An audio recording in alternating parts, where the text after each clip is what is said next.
How to order on NOBULL. Hi guys, this is Alana from Create, Login and Delete. Let's jump right into the video. Start by opening up any web browser and go to nobullproject.com. Then make sure to log into your account. Now over here you can find different categories.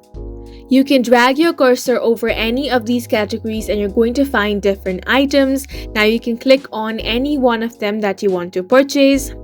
Then out of these options, select the one that you want to buy. Then the next step is to select your size. So click on your size and then you're going to find the add to bag option.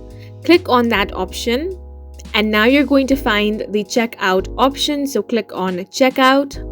Now you will have to enter your shipping address details. So enter your country, your first name, last name, then your address, the city you live in, and then your postal code.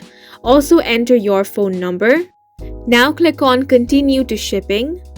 Then confirm all of your details and click on continue to payment. Now you will have to select your payment method. You can enter your credit card details here. For that, enter your card number, then enter your month, year, and then your CVV. You also have the option to pay using your PayPal account, so you can choose that if you want. Then click on the complete order option at the bottom of your screen and your order is going to be shipped to you within 2 to 3 business days. And that's it for this video. Please make sure to hit the like button and subscribe for more helpful tutorials.